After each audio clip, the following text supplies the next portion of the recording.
여러분 안녕하십니까. 아침의 매일경제 시간입니다. 갑작스러운 가을 한파가 왔죠.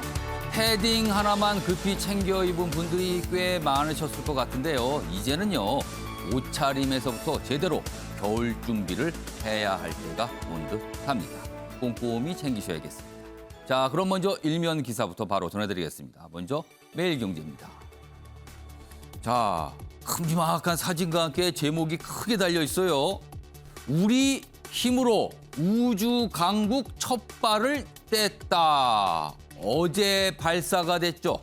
누리호 소식입니다. 좀 더 보겠습니다. 좀 안타까운, 마무리는 좀 안타까웠어요. 누리호 700km 고도에 진입하는 데는 성공을 했어요. 그러나 모형 위성을 싣고 날아올랐죠. 근데 이 모형 위성 궤도 안착 못한 건 숙제로 남았다. 이렇게 돼 있습니다. 내년 5월에도 이제 발사가 잡혀 있어요. 일정이 있습니다. 자, 문재인 대통령 첫 발사에도 매우 훌륭한 성과를 거뒀다. 이렇게 평가를 내놨습니다. 이번엔 조선일보 확인해 보겠습니다. 역시 누리호 기사가 있는데요. 보겠습니다. 우주로 간 누리호 일단 올라갔습니다. 제대로요. 그런데 46초가 막판에 46초가 모자랐다. 여기 보시면요. 작은 글씨로요. 3단 로켓 연소 시간이 좀 더 이어졌어야 되는데 46초가 모자랐다는 거예요. 그래서 모형 위성을 궤도에 안착시키지 못했다. 뭐 이렇게 설명되고 있습니다. 뭐 목표 고도는 달했지만 마지막 엔진이 조금 일찍 꺼졌다. 이게 좀 과제로 남아 있어요. 다음은 경향신문 확인해 보겠습니다. 자, 대장동 의혹과 관련된 기사가 있는데요. 지금 검찰 수사 진행 중입니다. 남욱에 3억 원 받은 혐의로 대장동 핵심 유동규 기소했습니다. 자, 그런데 많은 내용 기사들이 이 기사를 똑같이 다루면서 배임 혐의는 빠졌다. 뭐 이런 얘기를 좀 하고 있어요. 여기 보면 2013년 시점 뇌물공여 시효 지났다. 뭐 이런 내용들까지 같이 좀 섞여서 있습니다. 뭐 다른 여러 가지 사안들이 좀 섞여 있습니다. 마지막으로 동아일보 보겠습니다. 자, 여기 1단 기사로 있는데요. 미국 얀센 접종 2달 넘으면 부스터샷 서둘러 맞아야 한다. 우리나라에도 얀센 접종 받으신 분 많잖아요. 미국 식품의약국이 권고를 했습니다. 그리고 모더나 백신의 경우도 부스터샷을 승인했다. 이런 얘기가 나옵니다. 지금 우리 정부도 이 얀센 접종자분들 부스터샷을 해야 될지 말아야 될지 이거에 대해서 지금 깊은 고민을 하고 있는 상황입니다. 자, 지금까지 일면기사 짚어봤고요. 오늘도 뉴스의 의미를 생생하게 읽어주시기 위해 그리고 깊숙한 해설을 곁들여 주시기 위해 네 분께서 자리하셨는데요. 한 분씩 소개해드리겠습니다. 자, 먼저 화면 가장 맨 왼쪽에 앉아 계십니다. 김종혁 전 중앙일보 편집국장 자리하고 계십니다. 그리고 그 옆에는 김관옥 계명대 교수 나와 계시고요. 세 번째 자리에는 김동현 경희대 겸임교수 나와 계십니다. 그리고 마지막 자리에는 주원규 삼육대 겸임교수 자리하고 계십니다. 안녕하세요.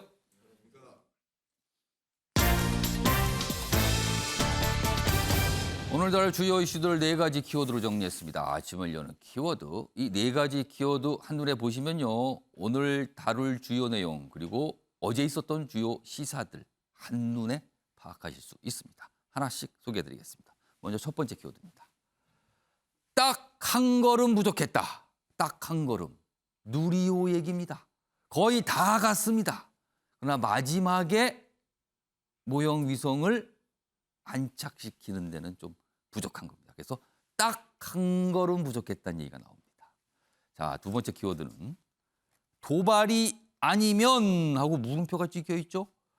어제 국회 국정감사에서 우리나라 안보를 책임지는 두 장관이 출석했어요. 각각 다른 국정감사장인데 북한의 어떤 행동에 대한 질문을 받았는데 도발이 아니다라는 취지로 얘기합니다.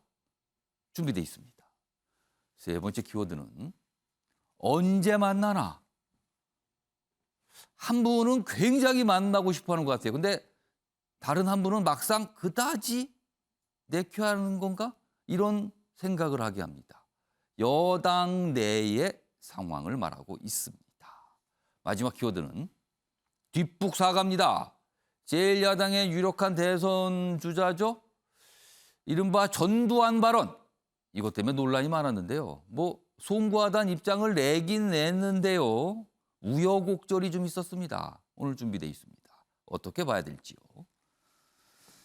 자, 그럼 아침의 매일경제 첫 번째 이슈는 누리호 이야기 좀 해보겠습니다. 먼저 기사가 2가지 준비되어 있고요. 영상도 뭐 많은 분들이 보셨겠지만요. 다시 한번 영상 좀 보여드릴 예정입니다. 먼저 기사부터 소개해드리죠.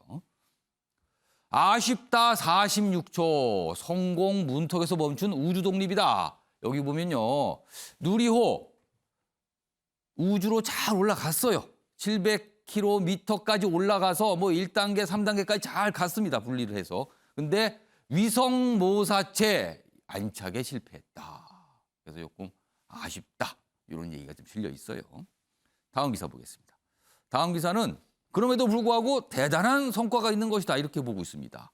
자, 막판 연소 부족에 궤도 진입 못했지만 발사 핵심 기술 확보했다는 건 대단한 쾌거다. 이렇게 평가하고 있습니다. 그래서 미완의 성공, 뭐 절반의 성공이지만 우주 독립을 향한 구부 능선을 넘었다. 구부 능선이니까 능선 하나 남은 거예요. 이제는 다 왔다는 거죠, 지금요. 뭐 이렇게 소개가 좀 되고 있습니다. 자, 그럼요. 어제 발사 모습 영상으로 좀 확인해 보겠습니다. 자, 어제 저기가요. 이 고흥, 전남 고흥 나로 우주센터입니다. 지금 카운트다운을 통해서 하고 난 뒤 올라가고 있죠. 저 때까지만 해도요, 많은 분들이 야, 드디어 됐다. 그리고 조금 시간이 올랐는데 이 누리호 이 모습이 계속 카메라에 잡혔거든요. 그러면서 아, 별다른 이상 없이 잘 가고 있구나 이렇게 생각을 했었습니다. 그러나 1시간 정도 지난 뒤에 약간의 어떤 소식들이 좀 들어왔고요.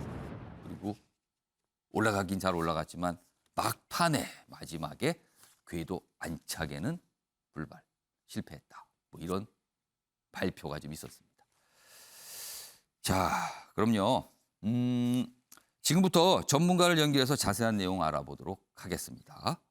허환일 충남대 항공우주공학과 교수 전화로 연결돼 있습니다. 허 교수님 나와 계시죠? 네, 안녕하십니까. 허환일입니다. 예, 오늘 인터뷰 응해 주셔서 먼저 감사 말씀부터 좀 드리겠습니다. 네. 자, 우선 궁금한 거는요. 뭐 더미 위성, 뭐 모형 위성 이렇게 표현이 됩니다만 이 모형 위성을 안착을 못했다. 그래서 절반의 성공 또는 뭐 딱 한 걸음 모자랐다 이런 평가를 받는데요. 일단 우선 이 안착의 의미는 무엇을 말하는 겁니까? 네, 그 모형 인공위성이 안착을 한다라는 건 무슨 뜻이냐면요. 예. 우리가 이제 고도 700km 인공위성이 다니는 길이 있는데 그걸 궤도라고 저희가 표현합니다. 그 궤도에 인공위성이 계속 땅에 떨어지지 않고 예. 지구를 빙글빙글 돌아야지 이게 인공위성의 역할을 하는 건데. 그렇겠죠. 그렇게 될 때 이제 저희가 궤도에 안착했다 이렇게 하는데 어제는 그걸 못한 거죠. 그러면은 그 근처까지 갔지만 그 길에 위성을 올려놓는 거는 못했다는 거네요. 그러면은요. 네, 맞습니다. 그러니까 아마 그 고도 700km 그 궤도까지는 간 것 같은데. 예. 그 궤도가 계속 유지를 하려면. 예. 속도가 필요합니다. 속도가 초속 7.5km 정도가 필요한데. 그 7.5km라는 거는 그 위성의 속도를 말씀하시는 거죠? 맞습니다. 그러니까 예. 발사체가 그 마지막 3단까지 가서 위성을 쫙 앞으로 밀어주거든요. 네, 그때 속도가 초속 7.5km가 되면. 예. 그 궤도에서는 인공위성이 지구로 떨어지지 않고 계속 지구를 빙글빙글 돌게 됩니다. 그때 돌 때 필요한 게 7.5km 속도로 계속 돈다는 그 의미를 말씀하신 건가요, 그러면? 그렇죠. 그렇습니다. 예. 네. 근데 그 힘을 주질 막판에 못했다. 이것을 언론에서 표현하기는 막판에 46초가 모자랐다는 게 그 더 연솔해서 좀 밀어줬을 텐데 그걸 못했다는 뜻이군요, 그러면은. 그렇죠. 마지막 뒷심이 부족해서. 예. 마지막 7.5km 속도까지를 못 내고 그 전에서 이제 내려놨기 때문에. 예. 인공위성이 계속 지구를 돌지를 못하고. 아마 시간이 지나면 점점 지구로 떨어져 가지고 이제 아마 타서 없어질 겁니다. 그렇다면은 안착을 못 시킨 이유, 원인은 지금 어떻게 설명이 되고 있나요? 네, 뭐 이제 정확한 것은 이제 그 전문가들이 데이터를 보고 판단할 일이지만. 예. 궤도에 인공위성이 안착하기 위해서는 사실 3가지가 필요했거든요. 예. 그러니까 첫 번째는 어제 누리호를 통해서 고도 700km까지 가는 게 1단계로 중요했고요. 예.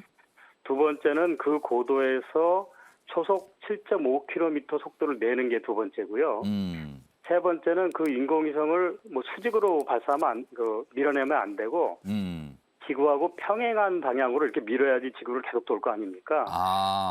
네, 그 세 가지가 필요했는데 제가 봐서는 이제 두 번째 속도를 7.5km까지 못 낸 게 문제였는데 예.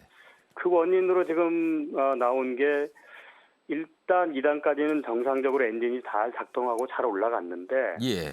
마지막 3단 엔진, 그 7등급 엔진입니다. 예. 거기에 이제 521초 동안 계속 연소하면서 속도를 계속 증가시켰어야 되는데 그것이 그만 46초 전에, 그러니까 한 400 언론의 보도에만 465초인가 그 정도에 지금 475초 이 정도에 지금 끝났다고 돼 있으니까 예. 그 엔진이 원래 저희가 계획했던 만큼 작동을 못했다. 이제 그것이 문제로 현재로서는 좀 지목되고 있습니다. 아마 전문가분들 좀 더 분석할 시간이 좀 필요해 보여요. 자, 네, 그럼에도 그렇죠. 불구하고 발사체 자체를 목표 지점까지 쏘아 올린 건 이건 대단한 성과다 이렇게 평가받고 있는데요. 이전에 나로호와 어제 쏘아 올린 누리호를 비교하면 어떤 점이 좋아지고 개선된 겁니까? 네, 일단은 잘 아시겠지만 나로는 이제 러시아의 도움을 받아서 저희가 발사한 거기 때문에 완전히 우리나라 발사체라고 하기는 좀 무리가 있는 겁니다. 그리고 그 나로는 그 엔진이 1단 엔진이 이제 액체 로켓 엔진이고 2단이 우리나라 고체 로켓 엔진이었는데 예. 그러니까 사실은 한 90% 정도는 이제 러시아의 힘을 빌려서 했다라고 해도 큰 문제는 아닌 정도인데 예. 이번 누리호는 우리가 1단, 2단, 3단 더 큰 이제 발사체고 예. 그다음에 그 전 엔진이 이제 액체 로켓 엔진이면서 예. 순수하게 국내 기술로 이제 개발한 그런 발사체입니다. 그렇기 때문에 일단은 나로에 비해서는 누리호가 완전히 우리나라 것이다. 예. 그런 면에서 가장 큰 의미가 있고요. 예. 두 번째는 제가 봤을 때는 사실 최근에 이렇게 발사체를 새로 개발을 해서 예. 발사를 했을 때 예. 어제처럼 거의 비행에 성공한 정도는 최근에 유례를 찾아보기 어려울 정도로 아주 놀라운 성과가 아닌가 저는 그렇게 평가를 하고 싶네요. 일단 목표 지점까지 발사체가 도달했던 자체는 대단한 성과임이 분명하다 이 말씀을 좀 강조해 주셨는데요. 네. 자, 허 교수님 잠깐 기사 한 가지 보고 인터뷰 이어가도록 하겠습니다. 잠깐만 기다려 주세요. 네. 자, 이제 걸음마다 뭔가 이제 시작이 됐다. 우리 힘으로 쏘아 올렸다. 높은 평가할 만하다.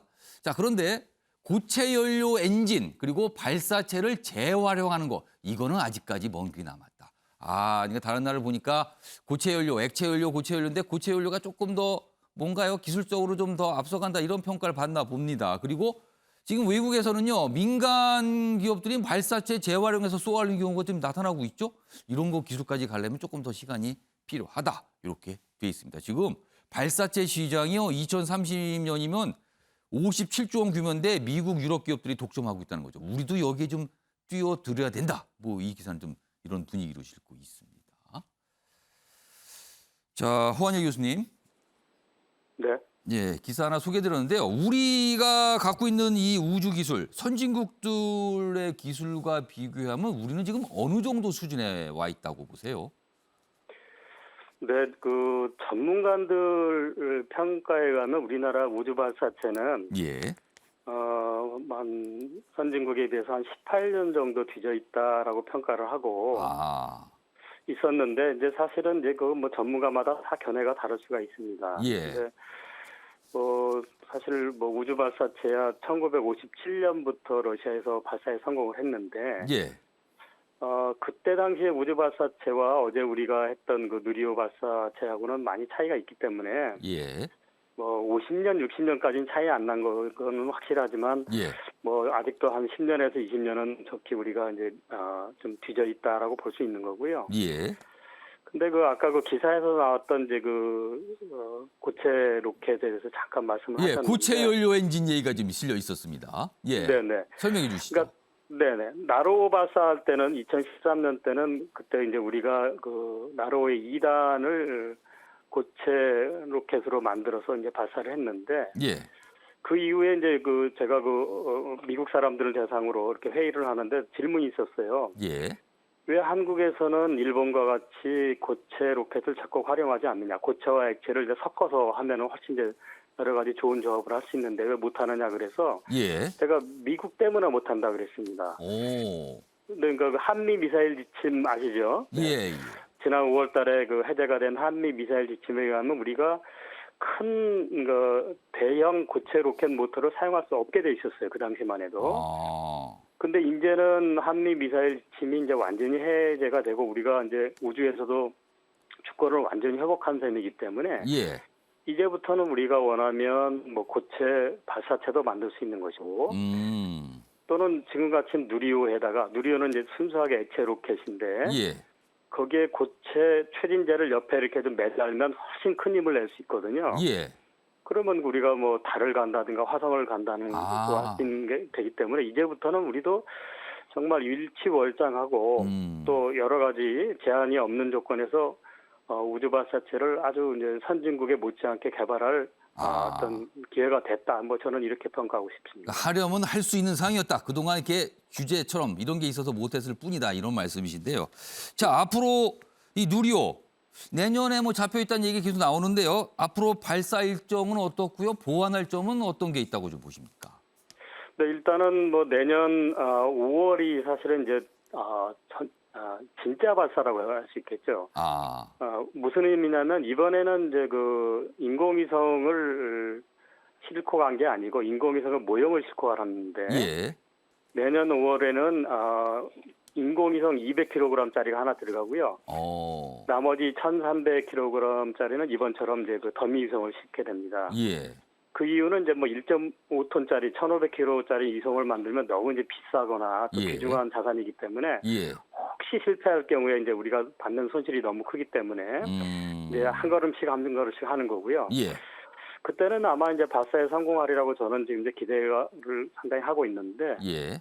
그때까지는 이제 어제 발사 과정에서 좀 아쉬웠던 점, 즉 마지막 지침이 부족했던 그 3단 로켓 엔진의 문제점이 무엇이었는지를 분석을 하고 그것을 뭐 분석하고 보완하고 재시험하면 내년 5월에는 아마 발사에 성공할 가능성이 상당히 높을 거다. 저는 뭐 이렇게 기대를 하고 있습니다. 뒷심에 대한 보완이 좀 필요하다. 이 말씀을 하셨는데요. 마지막 질문 하나 드릴게요.